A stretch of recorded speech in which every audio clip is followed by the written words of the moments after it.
Bear with me while I explain everything that's just happened. It's a lot. Most of Half-Life is completed in a very linear fashion, but in the early to mid-game chapter Blast Pit, we find something a bit different. This is C1A4B, and it connects to several other maps. K, which is where the player comes from, I, the Blast Pit, D, and F. The path forward is blocked by a tentacle monster residing in I. To kill it, you have to push some buttons in D and F, and then push one more in I. D also requires you to go through E. You can do either D or F first, it doesn't matter. When played casually, you might go from K to F to D to I, but between each of those places you'll be visiting both B and I because there's simply no other option. ThinkCircle couldn't skip visiting B, but he could skip one visit to I. He bunny hops to reach the bridge that leads to F. Then he activates the switch through the wall to open the door that you have to go through on the way back. He then goes to the power generator to turn it on, comes back, then goes through I, careful to avoid the tentacle monster, up to D, then returns to the top of I to push the fire button through the wall.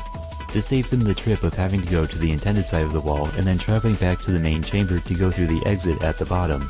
The chapter power-up is skipped entirely. The chapter revolves around turning on a power supply for an electric rail. This isn't strictly required.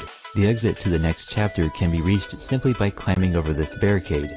Trip mines are a placeable weapon which can be stood on once the beam turns on. The entire next chapter on a rail is expecting you to be riding on the tram car that you were supposed to acquire in power-up. The chapter starts off by forcing you into a pool of electrified water, which you need a tram car to avoid touching. ThinkCircle tanks the damage and then climbs up a wall to skip a detour that only a tram would have to go through. At the end of the chapter, ThinkCircle pushes another button through a wall. This again saves him a good chunk of time from not having to go all the way to the intended side. In Apprehension, a slow platforming section is skipped by jumping here.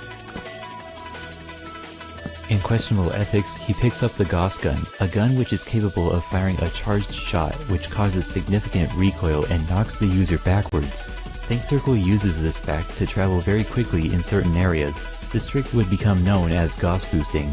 In the first map of Zen, ThinkCircle does an incredible Gauss boost from the first platform all the way to a healing pool at the bottom. In Half-Life, landing in water negates all fall damage, no questions asked. In the next map, he fights Gonarch, a boss, who will only let you progress to the next map after dealing enough damage to her. The same process happens 2 more times in different areas before she is defeated. ThinkCircle is prepared for this and knows exactly where to place explosives to kill her as quickly as possible, since she always goes to the same places. You cannot hurt her while she is traveling between places. In the first map of Interloper, he rides up on this pillar thingy and simply Gauss boosts to the end with no hassle.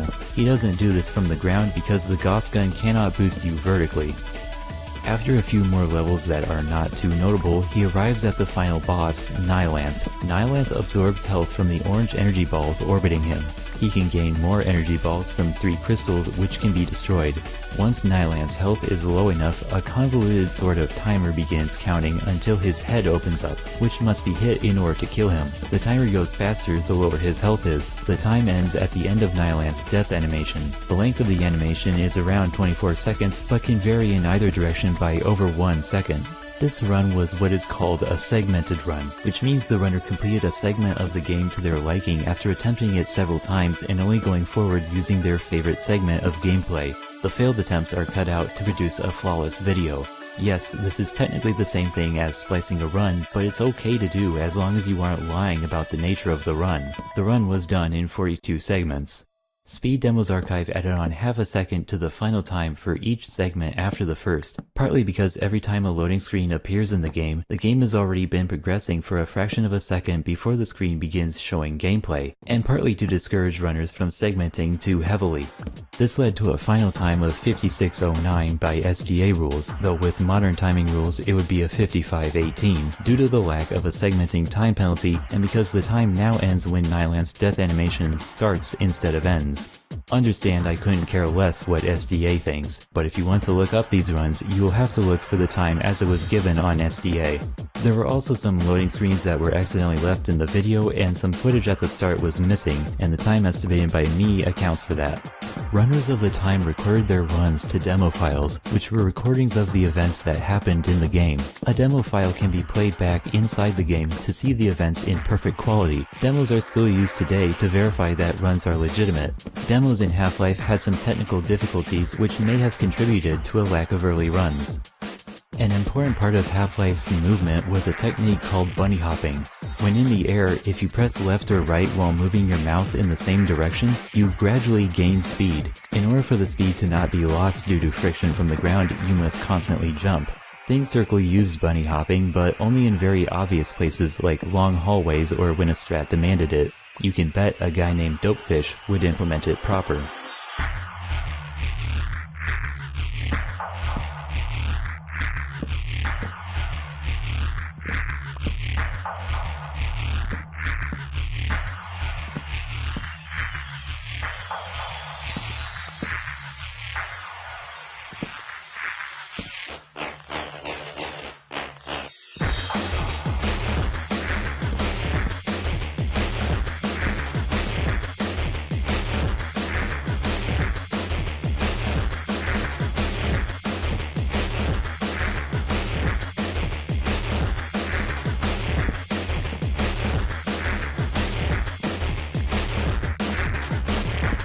In Office Complex, Dopefish used a box and a head crab to jump to an air duct faster. It saved several seconds over pulling a switch and then crawling a long way to the air duct. In Apprehension, Dopefish shoots an SMG grenade in a particular area to scare a Vortigaunt from running away from it, causing the Vortigaunt to open a door before it should be open. NPCs are always capable of opening doors, even when it shouldn't be possible. Utilizing an NPC in this way became known as NPC abuse. In Questionable Ethics, Dopefish avoids having to kill a bunch of headcrabs being contained behind glass. Almost contained. A scientist has to be led through this corridor, but normally he refuses to do so until the headcrabs are killed. Scientists are incredibly timid creatures and will often run away from any threat they see. This is where the player's health comes in. If the player is at 50 health or below, scientists will try to approach the player to heal them. Their desire to heal the player overrides their fear of headcrabs. In Surface Tension, Think Circle had largely circumvented a level by slowly climbing up a rock wall. Dopefish improved on this by Gauss boosting up the wall. In C2A5F, Dopefish saved about 70 seconds from one skip. He used trip mines to climb above the level and go quickly to a security guard. The security guard is needed to open a door that leads to the next level. Grabbing him through the wall makes him start following the player faster than if he went into the intended room. Think Circle, on the other hand, had to go through many more rooms and crawl through multiple pipes and air ducts before reaching the same place. You'll notice that Dopefish seems to float for a moment in the air. This is because he's in water. In the outdoor maps of the game, Valve wanted to block off all visibility between different sections of levels. In order to do that, they needed to place invisible barriers which happen to act as water. In Lambda Core, he hurts a security guard to make him hostile, causing him to move towards the player and opening this door which takes a long time to open. The Gauss gun is capable of firing through walls. Once it's open, he kills the security guard to scare the scientist into opening another door early. Dopefish finished the run in 49 minutes and 51 seconds, an improvement of 5.5 minutes. Under SDA's rules though, it was a 51:09. A month and a half later, RandomNG would take the segmented world record.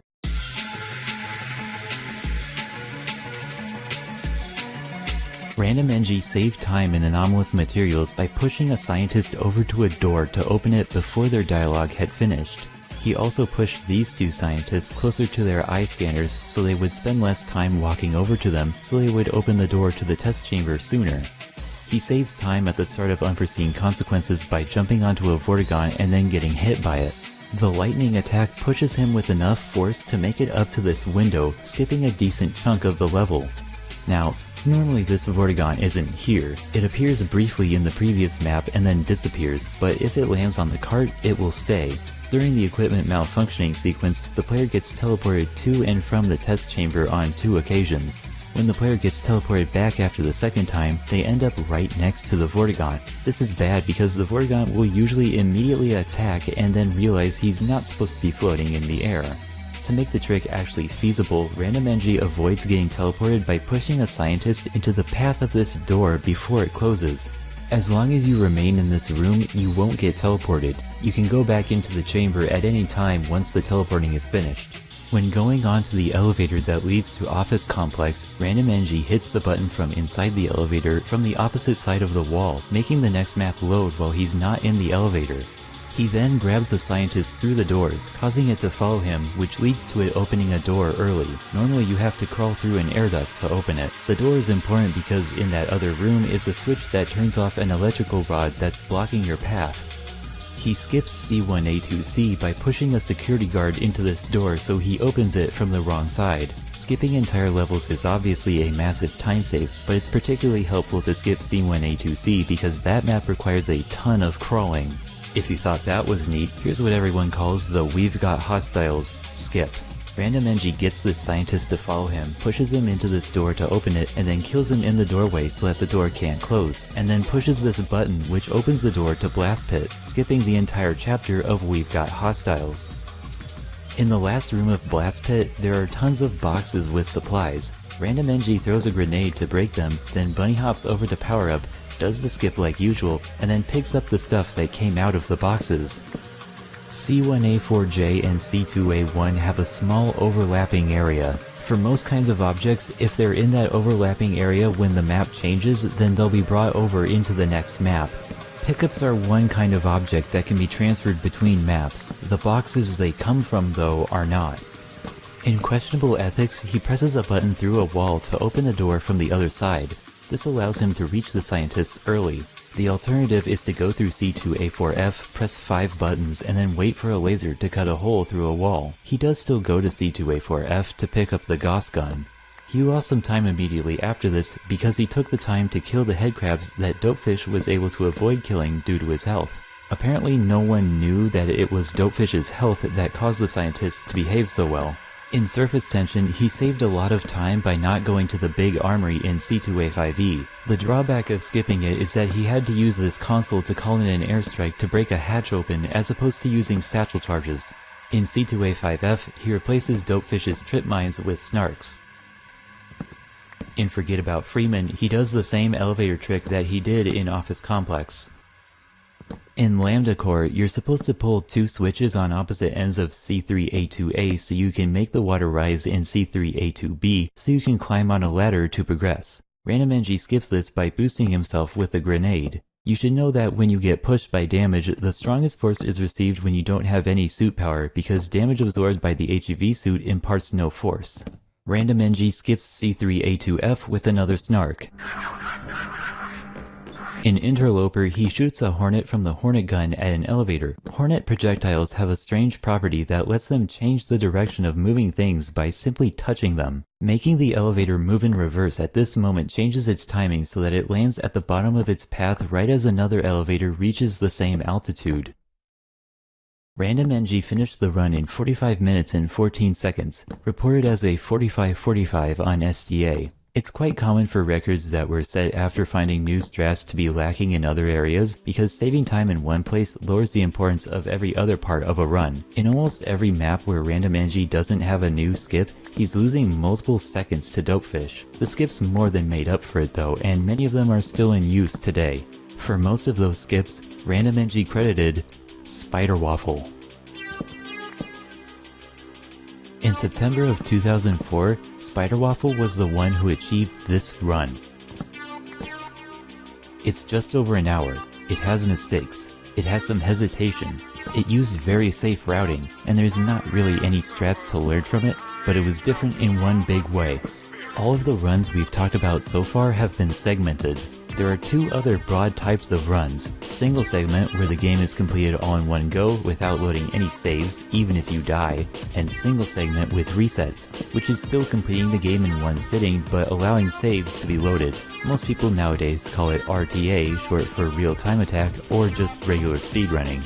This run was single segment. For those who don't care for segmented runs, this is where stuff really began. We'll draw a distinction in the graph between segmented and non-segmented runs because it's not fair to directly compare them. Spider Waffle had just given future speedrunners a good starting point. Now he'd give them an end.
Spider Waffle did the Vortigaunt damage boost earlier on before the map changes to C1A0C. Spider Waffle was crawling into the control room at the same point where Random NG was just starting the jump. Spider Waffle was the first person to implement duck rolling. If you press the duck button and let go of it while still in the process of ducking down, you'll be put into the air just a little bit. If you duck again, your feet will be much higher off the ground. Duck rolling allows you to reduce friction in places where jumping would not be ideal. Spider Waffle was also the first person to implement object boosts. By grabbing any pushable object and pushing both it and yourself in a particular way, you can gain massive speed instantly. In Lambda Core, Spider Waffle skips some scientist dialogue by scaring him with a grenade into opening a door. Spider Waffle skips a long part of Lambda Core where you have to defend a scientist while he opens a portal to Xen. If you enter the portal before it's ready, the game kills you. Unless it can't. The volume you have to be in to teleport to Xen is surrounded by another volume that damages you. Damage volumes in Half-Life apply damage once every half second. If one thing enters a damage volume, the volume won't damage whatever enters it next until half a second later. By sacrificing either a Hornet or a Snark, you can avoid taking damage for half a second, which is enough time to slip through.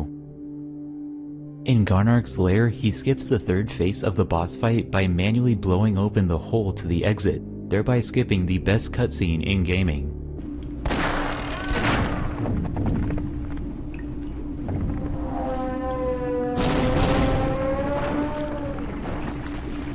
Let's look back at the other three runners for a minute. Think Circle's oldest demo was made on March 24th, and the last one on April 5th. Dopefish, April 29th to May 11th. Random NG, May 10th to June 21st.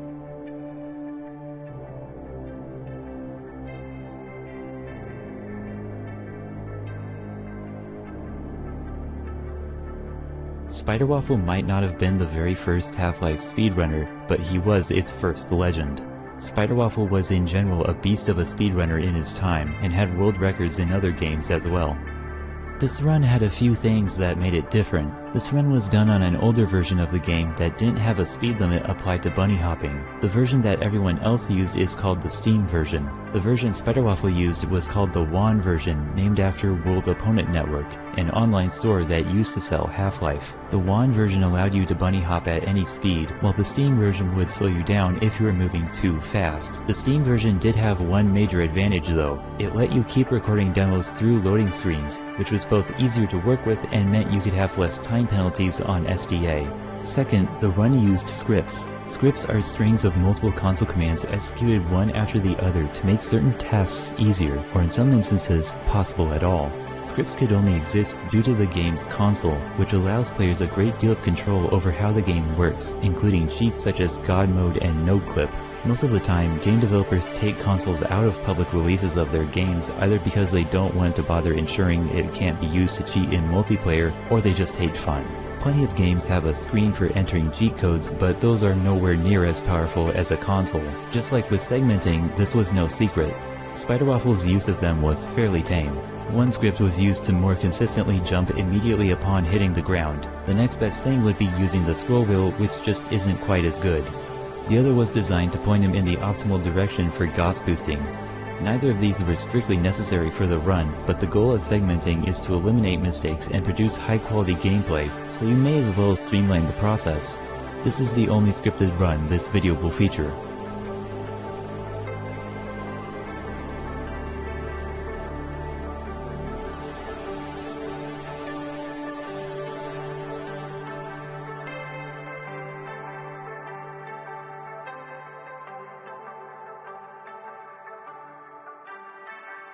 There are few details left of what happened between 2006 and 2014. In 2011, Speed Demo's archive leadership had a change of opinion.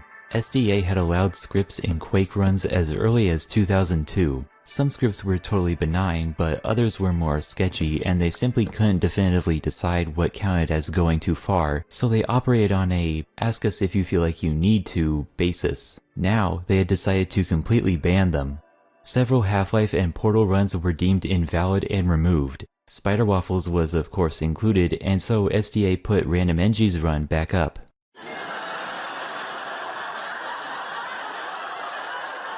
SDA made a good number of generally disliked choices while they were relevant. Some disagreement was inevitable, but in some cases, they were just making terrible calls.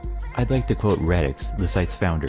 Twin Galaxies has rules on a game-by-game basis. I have rules on a site basis. X is banned on all games. Y is how games are timed. The rules are clear. They're the same for all games. To the people saying that we should allow out of bounds, but then keep disallowing scripts or mysterious warping, it doesn't work. It's a slippery slope. I already made the mistake of caving on death abuse and save warping. What this tells us is that Radix didn't like out of bounds skips, death abuse, or any kind of warping trick to get somewhere without actually physically going there. You know what that sounds like? Quake, a game Radix speedran. Radix's idea of what speedrunning should be was clearly derived from what Quake speedrunning is like. Being the site's founder, he imposed that idea of not being cheap onto runs of every other game. In 2005, a Perfect Dark speedrun was rejected for using an out-of-bounds trick.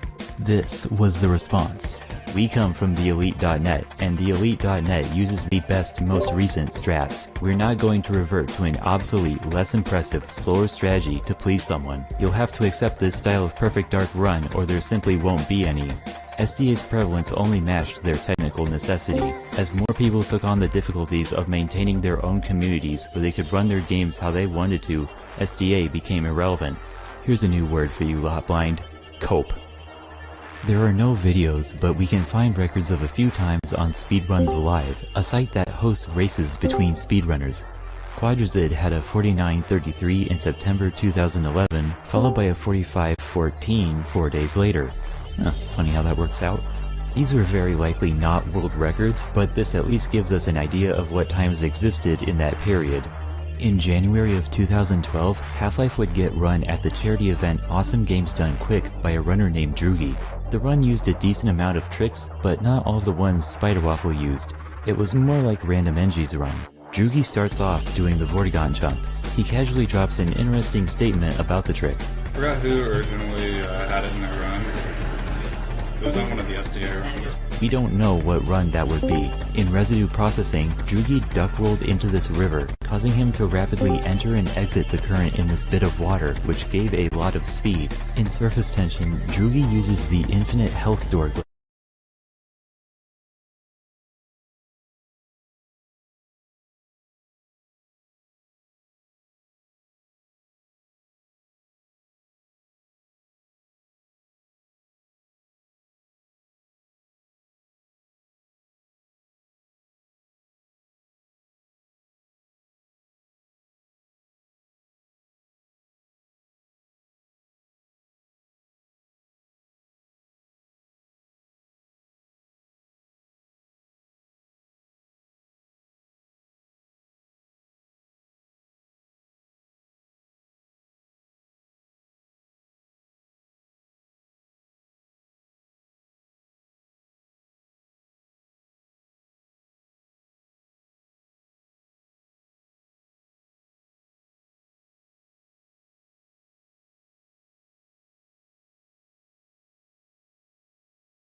Maxim started using framerate manipulation more frequently. Manipulating the framerate enables you to touch things in less time. This adds up most visibly in anomalous materials, which has a lot of doors that only open when touched. A new route in residue processing skips these crushers. Previously, you had to press a button to stop the crushers and just hope they stopped high enough above the ground to fit under them. In surface tension, instead of landing on this ladder, Muty landed on the slope next to it. Landing on upward slopes like this is safe due to a bug in how fall damage is applied. In Interloper, there are these egg thingies. When they're destroyed, an alien grunt pops out. One of these things is blocking the path through the level. It is somewhat easier to get through if you destroy the egg thing, but you will still lose momentum. However, if you shoot a hornet in the right spot, it'll be so that the alien grunt would spawn with the hornet stuck inside it. That would be the worst thing in the world, so the alien simply does not spawn. Muty and Maxim both took a break from Half-Life. The two were practically untouchable. Maxim was now a full minute ahead of third. It would take a long time to catch up. Between then and present day, a few new notable strats would come up. In C3A2, runners brought back the old grenade strat, but in a different spot because it scared the scientists and caused him to start running faster than the act of hurting him does. Big time was saved in Lambda Core by clipping into this pipe. Clipping through something like this isn't normally possible in Half-Life, but underwater, collision detection works differently. When you're underwater, if you have enough speed that on the next frame you would have traveled enough distance to be on the other side of a wall, then you'll just be there as you would be if the wall never existed. In C2A3D, there's a cutscene where Gordon Freeman is captured by the military and then left to die on C2A3E. At the moment of being captured, all of the player's weapons are taken away from them. If you quickly enter and exit this room, you'll have your weapons taken away, but you can still roam around for a few seconds. You can use this free time to go pick up some grenades. These grenades won't be taken away from you. Doing this trick costs you no time and saves you from having to pick up grenades later. It also opens up damage boost opportunities earlier on. To end this video, I'd like to take you through what's happened to each of the top 3 runners since the 2648 by Muty.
position. Task Force Delta is inbound. ETA 20 seconds. Watch your fire.